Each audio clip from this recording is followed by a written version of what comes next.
할렐루야.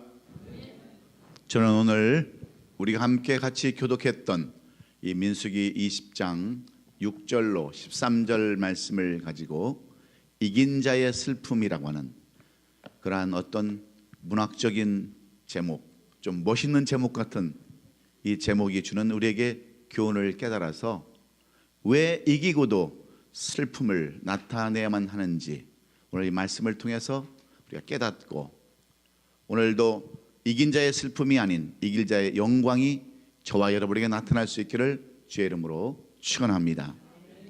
저는 여러분들의 기도와 또 사랑 속에서 지난 4박 5일 동안 저 남미의 나라 큐바에 가서 노예차 4박 5일 동안 다녀왔습니다. 남미 카리브해안에 위치하고 있는 이 나라는 인구 1200만 명의 남한의 3배의 면적을 가지고 있는 그러한 나라입니다. 세계에서 가장 많은 사탕수수의 생산국이기도 하고 전 세계의 40%를 매장하고 있는 니켈 광산을 가지고 있는 그러한 나라가 바로 남미 큐바라고 하는 그러한 나라입니다. 기름과 천연가스가 곳곳에서 나오고 있고, 또 천혜의 조건과 에메랄드빛 바다, 그리고 정열적인 음악과 그러한 식을 줄 모르는 그러한 춤이 큐바의 그러한 나라입니다.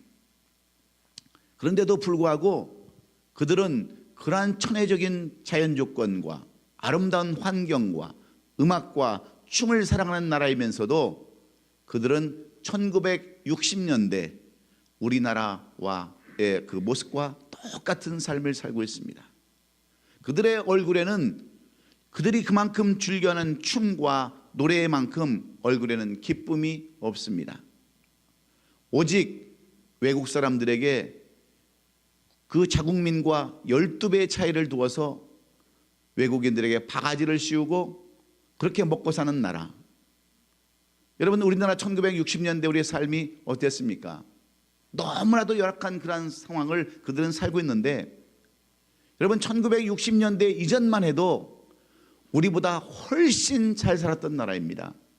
1990년대까지만 해도 그래도 남미에서는 가장 부자의 나라라고 손꼽혔던 나라가 왜 그렇게 지금은 1950년대 미국 골동차들이 굴러다니고 소련의 나다라고 하는 그런 엔진을 수입해서 그곳에다 집어넣고 타고 다니는지, 그것도 수도 아바나에만 그런 차들이 있지 저 시골로 내려가면 마차를 아직까지 타고 다니는 그런 나라가 바로 큐바라는 나라입니다. 일반 사람들의 한 달 평균 월급이 100불도 되지 않습니다. 의사나 변호사나 간호원이나 일반 사무직원이나 월급이 비슷비슷합니다.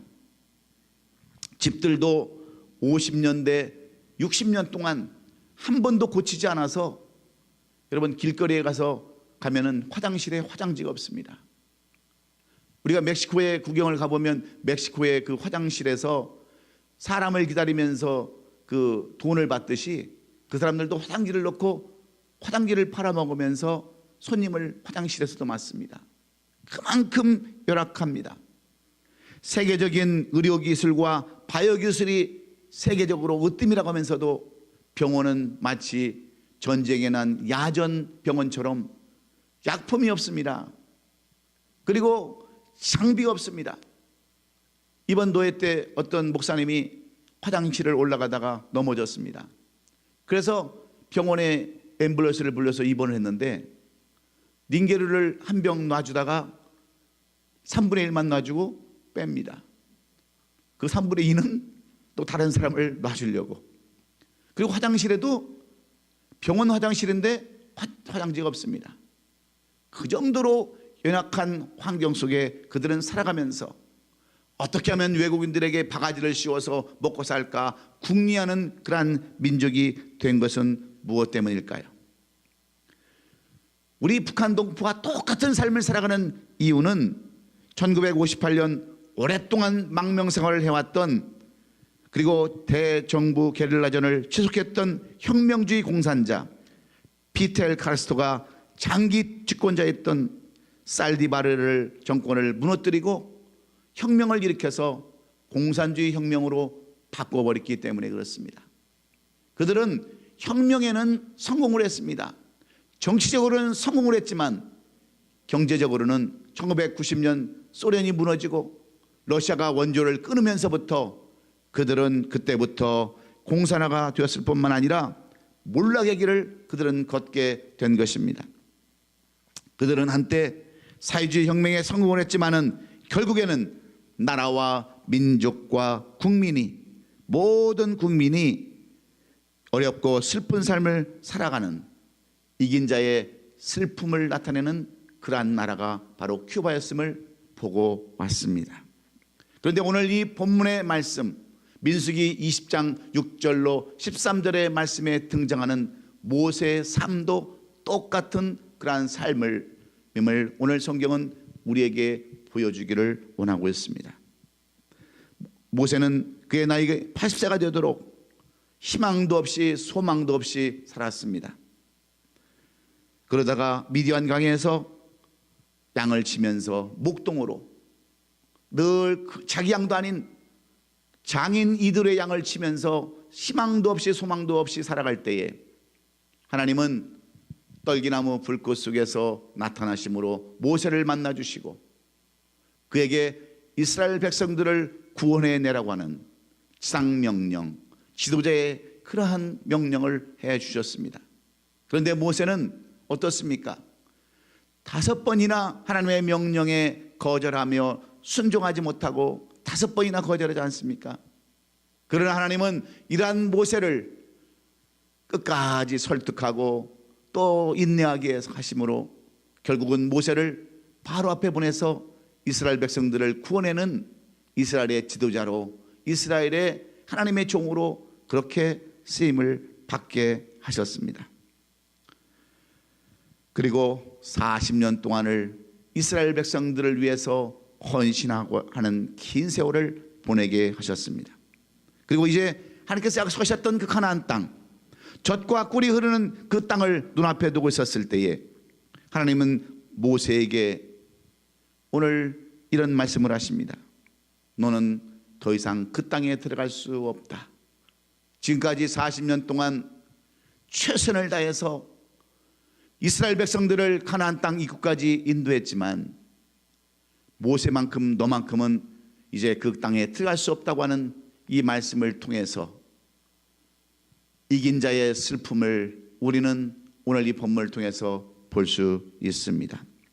지금까지 40년 동안의 노력과 수고가 한순간에 다 무너져 버리고 좌절되게 하는 절망의 순간에 그 일을 오늘 본문은 이렇게 기록해 놓았습니다. 12절 말씀에 여호와께서 모세와 아론에게 이르시되 너희가 나를 믿지 아니하고 이스라엘 자손의 목전에서 내 거룩함을 나타내지 아니한 이유로 너희는 이 회중을 내가 그들에게 준 땅으로 인도하여 드리지 못하리라 이렇게 말씀합니다. 하나님께서는 모세와 아론을 향해서 너희가 나를 믿지도 아니하고 이스라엘 자손의 목전에서 내 거룩함을, 내 앞에 있는 영광을 가로채함으로 말미암아 너희는 이제 이 땅에서 머물고 이 땅에서 죽을 것이다. 너희는 결단코 내가 약속한 저 가나안 땅에 들어갈 수 없다라고 하는 이 말씀 속에서 여러분 모세와 아론이 얼마나 절망 가운데 있었겠습니까? 지금까지 그들은 승승장구하면서 그 앞에 놓여있던 많은 그 족속들을 물리치고 여기까지 왔습니다. 때로는 물이 없을 때는 기적과 이적을 베풀어서 반석을 쳐서 물을 내게 하고 때로는 날마다 주시는 그 만나를 먹고 메추라기를 먹으면서 지금까지 저 가나안 땅, 젖과 꿀이 흐르는 땅, 하나님이 약속하신 땅을 향해서 왔는데 그 결과는 그 땅에 못 들어간다고 하는 이 말씀을 들었을 때 오늘 모세는 이긴 자의 슬픔의 주인공이 될 수밖에 없었습니다. 여러분 이런 말을 들었을 때 얼마나 좌절됐겠습니까? 얼마나 슬픔이 그들 앞을 가렸겠습니까? 그런데 거기에는 그럴 만한 이유가 있음을 오늘 성경은 똑똑히 말씀해 주고 있습니다. 그들이 지금까지 40년이라는 세월의 광야는 건너는 데는 성공했지만 궁극적으로 실패한 이유는 가데스 바네아의 사건 때문임을 분명하게 말씀해 주고 있습니다. 이스라엘 백성들이 가나안 땅 가데스 바네아에 도착했을 때 한 가지 오늘 본문 1절에서 6절 전에 보면 이런 사건이 일어납니다. 지금까지 함께했던 모세의 누이 미리암이 이 가데스에 왔을 때 죽게 됩니다. 우리가 이 미리암이 어떻게 죽었는지 무슨 병으로 죽었는지는 알 수 없지만 이스라엘 백성들이 마지막 광야 생활 40년 3월쯤 되었을 때에 그들이 광야에 그 가데스 바네아에 도착했을 때 이 미리암이 죽었을 때 그들에겐 또 하나의 상심거리가 되었습니다. 우리가 잘 알다시피 미리암은 모세의 누이로서 선지자 역할을 감당했습니다. 여자로서의 선지자로서의 할 일을 그들 백성들과 함께 꾸준히 해왔습니다. 때로는 어머니 역할도 하고 때로는 보조 역할도 하고 여자들에게는 또 많은 충고를 해줬던 그런 선지자 역할을 감당해 왔는데 가데스 바네아에 와서 이 미리암이 죽게 되고 그들은 또 한 가지 가뭄을 만나게 됩니다. 원래 가데스 바네아라는 것은 풍족한 물이 있는 것인데 그곳에 가뭄이 있음으로 말미암아 그들이 목이 마르고 많은 사람들이 죽어갈 때 이스라엘 백성들은 또다시 하나님을 원망하죠. 우리가 죽을 곳이 없어서 이곳에 매장하려고 그 먼 곳까지 이곳까지 인도해 왔느냐고, 우리에게 먹을 것을 달라고, 우리에게 물을 달라고 모세에게 그렇게 원망하며 모세를 원망하자 모세는 회막문에 엎드렸다고 그랬습니다. 거기까지 말씀이 5절까지 말씀이에요. 그리고 오늘 6절 말씀해 보니까 모세와 아론이 엎드렸을 때에 하나님께서는 그들에게 뭐라고 말씀합니까? 8절에 보면 이런 말씀으로 명령합니다. 지팡이를 가지고 내 형 아론과 함께 온 회중을 모으고 그들 목전에서 너희는 반석에게 명령하여 물을 내라 그랬습니다. 그러면 내가 그 반석이 물을 내게 해서 회중과 그들과 짐승에게 마시게 하고 너희들의 목마름을 해결해 줄 것이다 말씀하셨습니다. 그래서 모세가 하나님의 말씀대로 반석 앞에 서서 하나님이 지시한 그 반석 앞에 서서 물을 내게 하려고 명령하려고 하다 보니까 때만 되면 모세를 괴롭히고 원망하고 불평하는 이스라엘 백성들이 눈에 들어옵니다. 그러니까 그 백성들을 보니까 화가 치밉니다. 혈기가 납니다. 그래서 모세는 하나님의 명령대로 지팡이를 잡았습니다. 그리고 그 반석에 섰을 때에 말로 명령하면 얼마나 좋았겠어요. 그런데 모세가 혈기가 나고 화가 나서 그 반석 앞에 모으고 그들에게 이릅니다. 반역한 너희여 들으라. 우리가 너희를 위하여 이 반석에서 물을 내랴. 내가 물을 못 낼 줄 아느냐? 지금까지 우리는 이렇게 살아왔는데 너희들이 또 원망하고 또 불평하는 너희들 앞에 내가 물을 못 낼 줄 아느냐 하면서 그는 가지고 있던 지팡이로 반석을 쳤습니다. 그러자 11절에 보니까 모세가 손을 들어 그의 지팡이로 반석을 2번 치니까 물이 많이 솟아나오므로 회중과 그들의 짐승이 마셨다라고 성경은 이렇게 이야기를 합니다. 여러분, 이것으로 오늘 말씀이 끝났으면 얼마나 좋겠습니까? 자신의 혈기로 자신의 의지로 반석을 쳐서 물이 나와서 그들이 다 먹고 그들이 배불리 먹고 갈증을 해소했다고 한다면 이것처럼 아름다운 일이 어디에 있겠습니까? 그런데 문제는 여기에서 끝나는 것이 아닙니다. 그는 비록 물을 내는 데는 성공했지만 물을 내는 기적을 이루기는 했지만 슬픈 노래를 불러야 하는 마지막 13절의 말씀이 오늘 우리에게 주시는 교훈의 말씀입니다. 모세는 목말라 고통하며 신음하던 이스라엘 백성들에게 반석을 쳐서 불을 나오게 하는 승리의 모습, 기적의 모습은 보여주셨습니다. 그런데 오늘 12절에 가보면 여호와께서 모세와 아론에게 이르시되 너희가 나를 믿지 아니하고 이스라엘 자손의 목전에서 내 거룩함, 하나님의 영광을 나타내지 아니한 거로 너희는 이 회중을 내가 그들에게 준 땅으로 인도하지 못하리라. 너와 아론이 내 영광을 가로챈으로 말미암아서 너희는 더 이상 그 땅에 들여보낼 수 없다고 하는 이 슬픈 명령을, 이 슬픈 그러한 말씀을 모세는 들어야 했던 것입니다. 사랑하는 우리 성도 여러분, 오늘 여기서 우리는 무엇을 깨달아야 합니까? 모세는 무엇 때문에 실패했습니까? 그 원인이 어디에 있습니까? 그것은 자신의 감정 조절의 실패가 그 원인이었습니다. 모세는 원래 온유한 사람이었습니다. 하나님께서도 인정한 온유한 사람이었는데 그렇게 온유했던 모세도 수없이 원망하고 불평하며 때만 되면 모세를 원망하고 다시 애굽으로 돌아가자 하는 그 이스라엘 백성들을 보면 화가 치밀고 분노가 일어날 수밖에 없었습니다.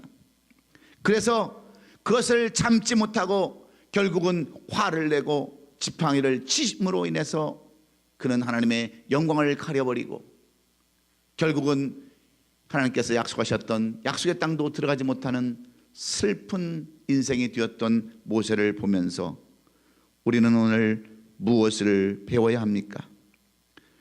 우리가 성공한 사람들의 대부분의 공통점을 살펴보면 대부분의 사람들은 외유 내강의 사람들이었습니다.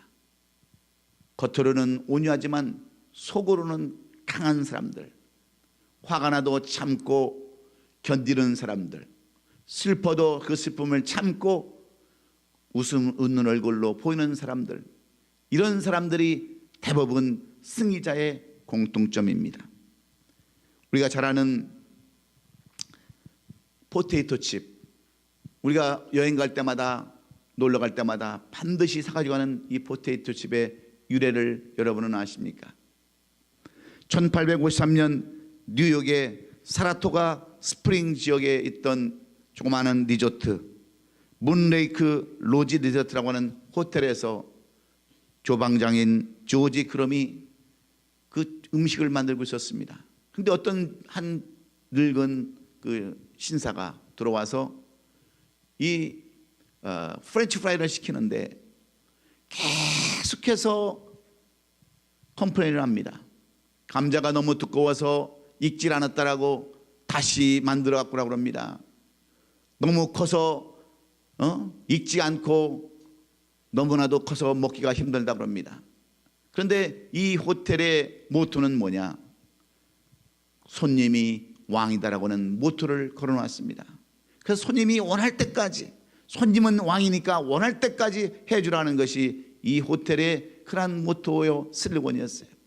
그래서 주방장은 속에서 화가 치밀고 막 혈기가 올라와도 참았습니다. 그리고 잘게 썰었어요. 그런데 또 컴플레인을 합니다. 더 잘게 썰어놓은 거예요.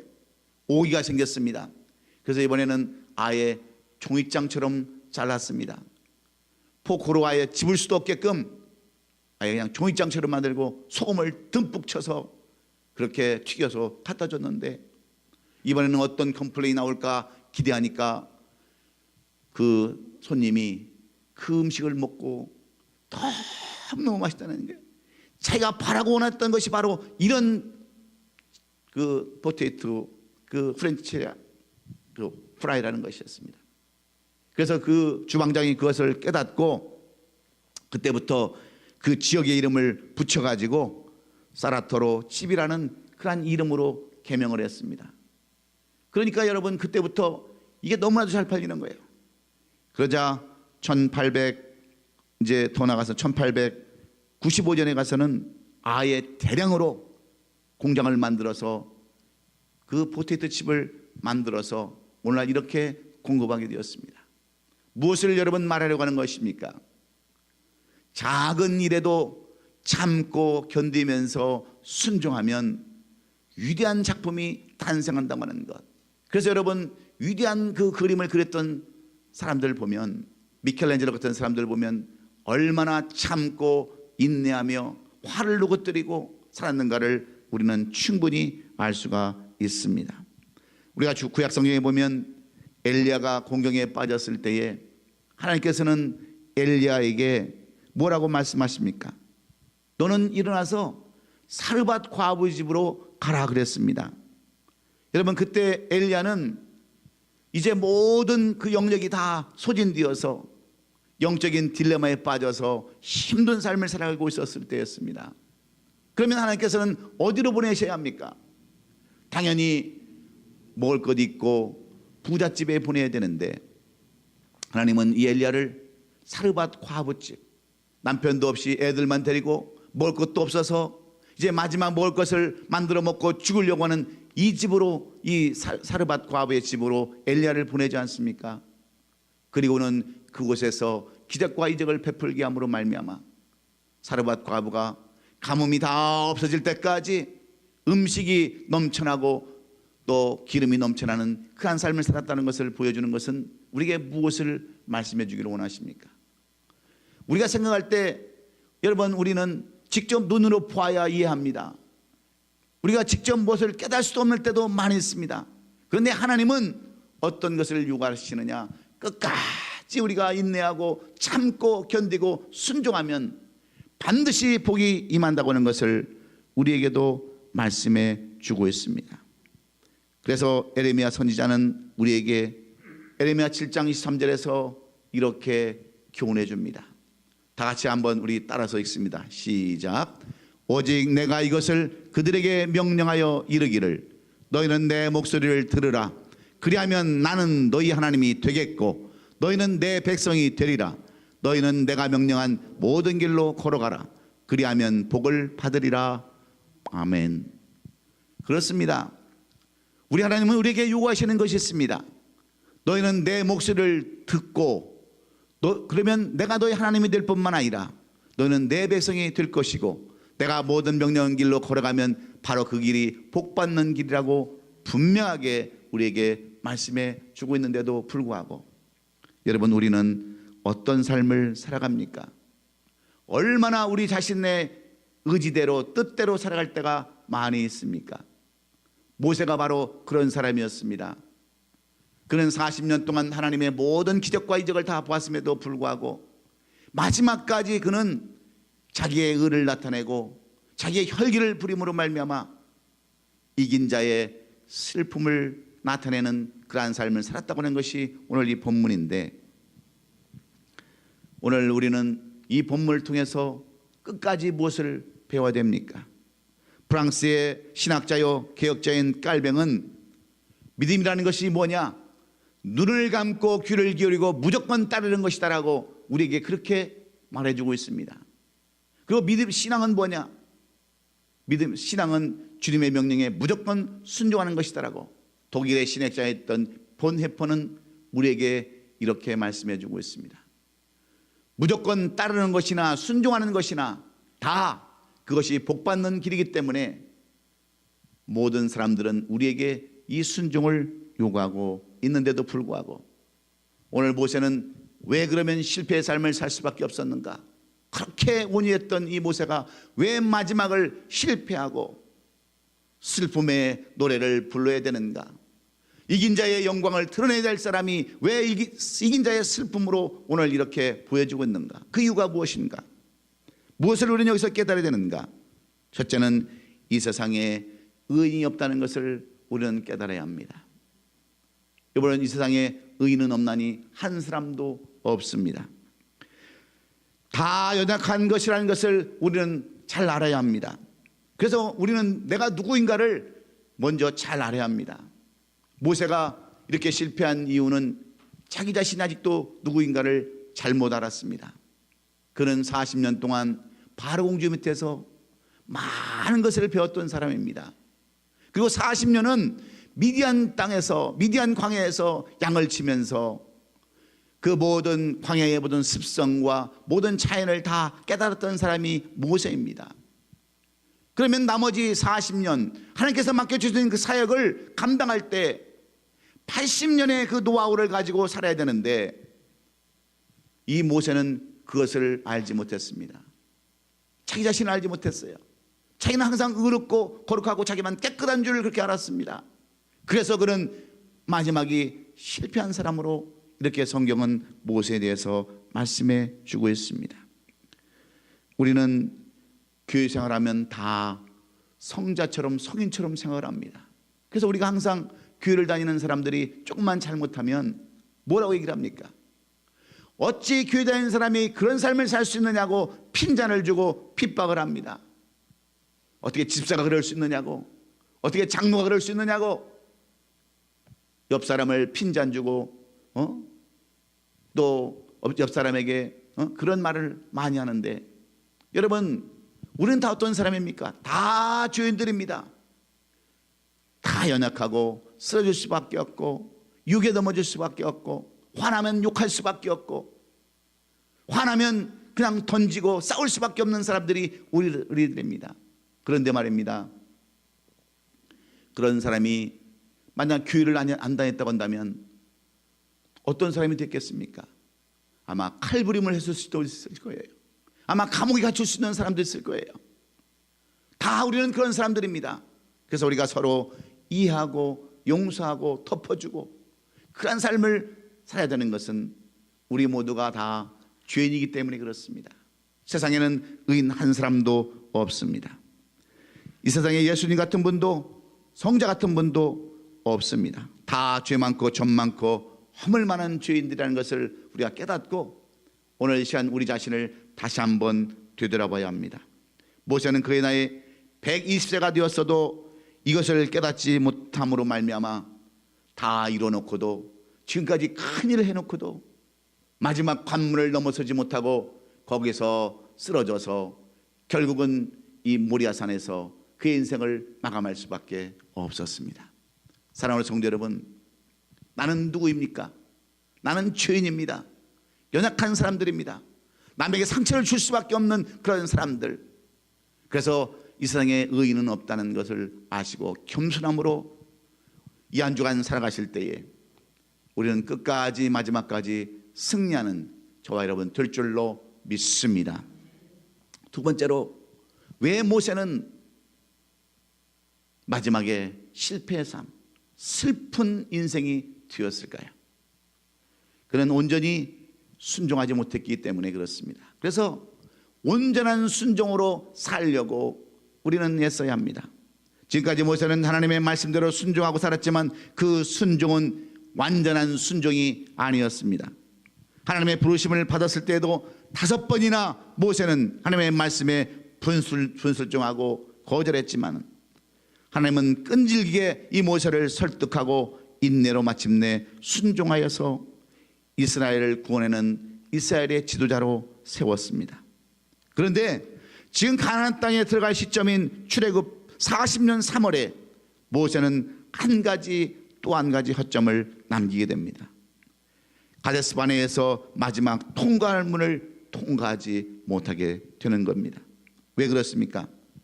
마지막까지 순종하는 모습을 보여주지 않았기 때문에 그래요.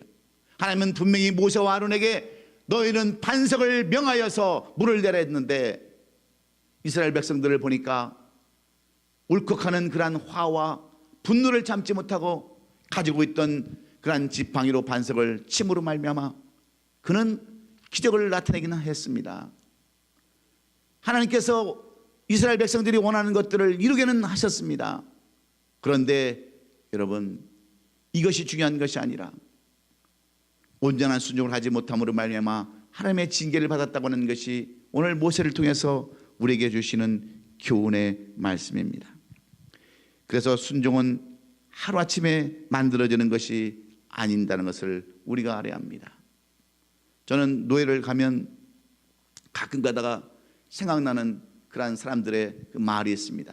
우리는 노예를 하면 항상 집회를 한다든지 아니면은 어떤 세미나를 해서 항상 노예에서 이렇게 얻어오는 게 있는데 한 번은 나사렛도라고 하는 그 멕시코 밑에 있는 그곳에서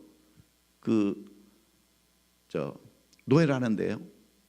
그때 이제 저희 담임 총회장이신 그 목사님하고 또 이제 부총회장인 목사님이 관계가 항상 좋습니다. 항상 영적인 아버지라고도 하고 그렇게 하는데 그 사람들에게 보니까 항상 좀 아보는 것 같고, 우리는 아부를 못해서 평생 이렇게 사는데 항상 아보는 것 같고, 그러니까 옆에 있는 목사님들이 목사님한테 뭘 이렇게 아부하느냐고, 뭐 기도할 때마다 영적인 아버지 찾고 막 그러니까 그분이 어느 날 딱 올라와서 이런 얘기를 하는 거예요.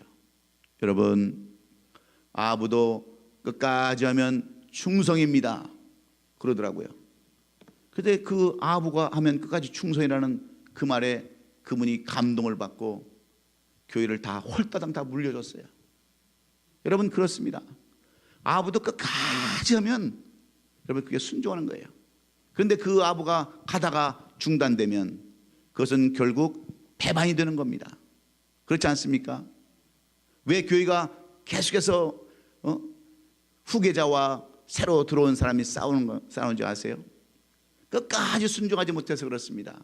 끝까지 아보고 끝까지 순종하면 온전히 가는데 그걸 못하니까 결국은 싸우고 시끄러운 거 아니겠습니까?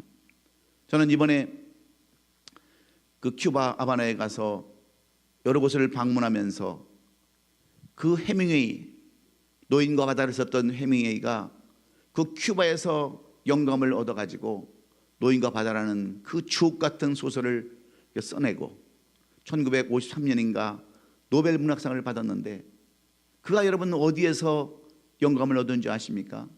실제로 해밍웨이는 낚시광입니다. 낚시를 얼마나 좋아했는지 낚시를 하면서 묵상하고 생각하고 하면서 노인과 바다라는 위대한 작품을 만들었는데, 여러분, 제가 여러분 보고 오늘부터 낚시 가라고 하는 건 말씀이 아니라 여러분, 낚시에도 인생 철학이 있는 겁니다. 왜 그런지 아십니까? 낚시는 기다리는 법을 가르쳐 주기 때문에 그래요. 낚시는 여러분 물고기가 물 때까지 기다리는 것이기 때문에 이 낚시하는 사람들에게는 인내를 배워야 되는 거예요. 이걸 모르면 고기를 못 잡습니다.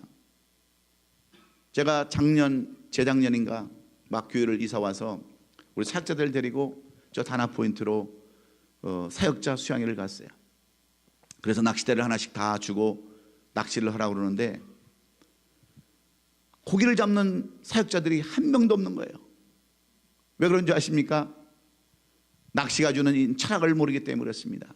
기다려야 되는데 물었나 안 물었나 확인하더라고 집어넣었다 빼고 집어넣었다 빼니까 물고기가 물을 시간이 없는 거예요. 물고기가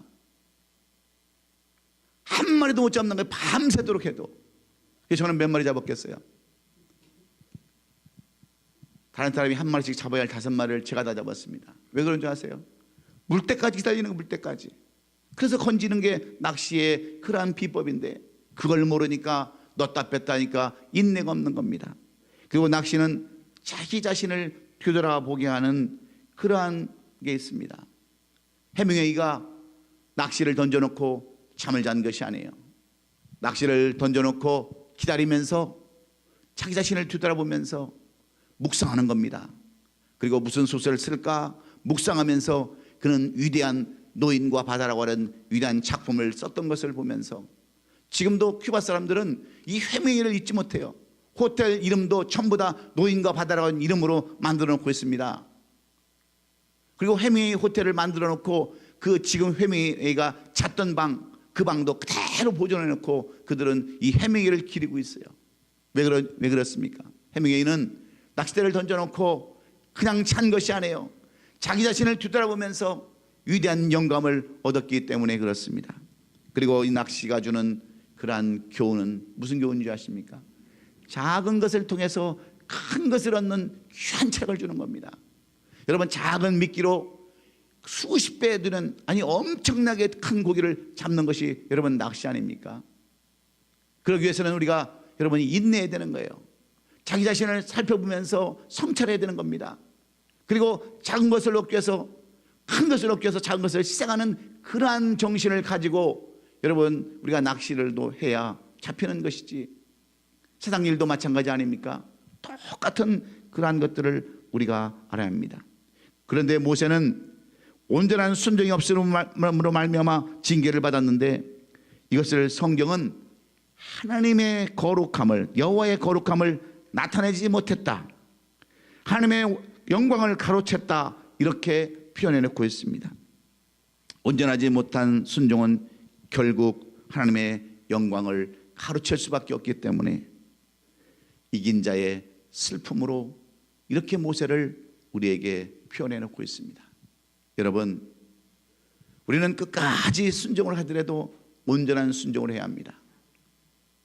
말로만 순종하고 그냥 행동으로만 잠깐 하다가 말면 그것은 순종이 아니라 배반하는 것과 똑같아서 하나님의 영광을 가릴 수밖에 없기 때문에 온전한 순종으로, 이왕이면 온전한 순종으로 마지막 이 한 주간, 아니 남은 생애를 사시는 저와 여러분 주셔서 이긴 자의 슬픔이 아니라 이긴 자의 영광에 거하는 저와 여러분이 될 수 있기를 주의 이름으로 축원합니다. 마지막으로 분쟁이 없어야 한다는 겁니다. 다시 말하면 이기기도 슬픈 자가 되지 말아야 하려면 화평한 삶을 살아야 된다는 거예요. 모세가 마지막 시험에서 실패한 이유는 결국 다투었기 때문임을 성경은 우리에게 말씀해 줍니다. 이스라엘 백성들은 계속해서 다투었습니다. 그것은 영적인 문제가 아니라 먹고 입고 마시는 육적인 것들, 세상적인 것들의 문제로 이스라엘 백성들은 싸웠습니다. 그리고 그 원인을 전부 다 모세에게 다 뒤집어 씌웠습니다. 그리고 모세에게 대듭니다. 그래서 오늘 본문에 등장하는 그 샘물의 이름을 무리바의 물이다. 이 물은 싸움에서 그 여호와 자손, 이스라엘 백성과 이스라엘 자손들이 여호와 다투어서 만들어낸 그러한 물이다라고, 무리바의 물이다, 이렇게 명명을 했습니다. 하나님이 기뻐하시지 않는 물이라는 거예요. 이스라엘 백성들이 먹고 마시고 갈증을 해소했던 그러한 물이지만 그 물은 싸워서 얻은 물이다, 올바르지 못한 물이다, 이렇게 성경은 말씀해 주고 있습니다. 이스라엘 백성들은 보이지 않는 하나님을 원망하기보다는 보이는 모세를 향하여 원망했습니다. 그러나 그 원망은 결국 누구에 대한 원망입니까? 하나님께서 세우신 모세를 원망하는 것은 곧 하나님을 원망하는 것이었기 때문에 그 모세는 그것을 알고 끝까지 순종하면서 분쟁이 없이 해결했어야 되는데 오히려 그 마음속에 화를 담고 그 마음속에 분을 참지 못하고 그것을 침으로 인해서 하나님의 영광을 가려버렸기 때문에 더 이상 그에게는 상급도 없고 축복도 없음을 성경은 분명하게 말씀해 주고 있습니다. 그래서 13절에서 결론적으로 뭘 말씀하고 있습니까? 여호와께서 그들 중에서 그 거룩함을 나타내셨느니라, 하나님의 의로우심을 나타내셨느니라, 하나님의 징계와 심판이 나타났다 하는 말씀과 똑같은 그런 말씀입니다. 여러분, 제가 여러분에게 늘 강조하는 말씀이 있습니다. 목사들마다 다 자기가 강조하는 그 중요한 주제가 있는데 저의 주제는 뭐냐면 마지막까지 잘하자는 겁니다. 여러분, 아무리 처음에 내가 이 교회 창립 멤버고 내가 이 교회 장로고 내가 집사고 내가 이 교회 권사고 한다고 한들 무슨 의미가 있겠습니까? 마지막에 다투고 마지막에 떠나버리면 그 교회와는 전혀 상관이 없는 사람 아닙니까? 여러분, 왜 교회들이 그렇게 욕을 먹고 복음에 지금 가로막이 그 장애물이 됩니까? 많은 목사님들이 엄청난 일을 했습니다. 교회를 수십 개씩 세우고 수천 명의 성도를 만들었지만 오히려 세습 문제로 교회 물질 문제로 여러 가지 일들로 인해서 복음을 막는 것은 무엇 때문에 그래요? 마지막을 잘못해서 그렇습니다. 여러분, 요즘은요 대형교회를 만들려면 딱 두 가지를 해야 된다고 하는 말이 있습니다. 큰 교회에 청빙을 가든지 그 청빙을 가서 그 교회를 반으로 쪼개가지고 데리고 나오든지 그래야 대형교회를 할 수 있다고 하는 말이 있어요. 개척에서는 절대로 대형교회를 못 만든다고 하는 말이 있습니다. 여러분, 그러면 그것을 하나님이 기뻐하시겠어요? 그렇게 다투고 싸운 그러한 교회를 보고 하나님이 기뻐하시겠느냐고요. 그래서 주님은 마지막에 주여 주여 하는 자마다 나는 너를 도무지 모른다라고 하는 말씀. 내가 옛날에는 이런 일을 했고 내가 귀신을 내어쫓고 수많은 일을 했지만 나는 주여 주여 하는 너를 모른다고 하시는 말씀이 무엇을 의미하는 겁니까? 여러분, 신앙생활도 마찬가지입니다. 여러분들이 어렵고 힘든 그러한 교회를 위해서 헌신하고 수고하고 애쓴 것 마지막까지 끝까지 잘해야 여러분 우리는 이긴 자의 영광이 나타날 줄로 믿습니다. 다 이루어놓고 여러분 슬픔의 노래를 부른다면 오늘 모세와 같은 안타까운 모습이 있지 않겠습니까? 그래서 우리는 끝까지 겸손의 삶을 살아야 합니다. 온전한 순종을 이루어야 합니다. 그리고 끝까지 화평입니다. 하나님은 성도들이 싸우는 것 제일 싫어해요. 교회가 크고 모든 것이 다 갖춰졌다 하더라도 여러분 싸운다면 무엇은 의미가 있겠어요? 집에 돈이 많고 자녀들이 잘 되고 의사가 되고 변호사가 되고 다 된다 할지라도 서로 싸우고 다투면 부모의 마음이 천갈래 말린 결라 찢어진 것처럼 하나님의 마음도 똑같습니다. 교회는 화평이 있어야 합니다. 사랑이 있어야 되는 거예요. 용서가 있고 이해가 있어야 되는 거예요. 그래야 하나님이 기뻐하시는 교회지. 끝까지 승자의 그러한 기쁨을 노래할 수 있는 것이지. 다 만들어 놓고 다 세워놓고 슬픔의 노래를 부른다고 하면 그것처럼 어리석은 일이 어디에 있겠습니까? 오늘 우리 얼바인 아름다운 교회 모든 성도들은 이 한 주간 다시 한번 겸손한 마음으로 그리고 온전한 순종으로 그리고 화평한 마음으로 이 한 주간 보내셔서 정말 이 사순절 기간이 복되고 뜻있는 사순절 기간이 될 수 있기를 예수님의 이름으로 축원합니다. 축원합니다. 기도하겠습니다. 사랑하는 성도 여러분, 오늘 우리는 이 민수기 20장 6절로 13절 말씀을 통해서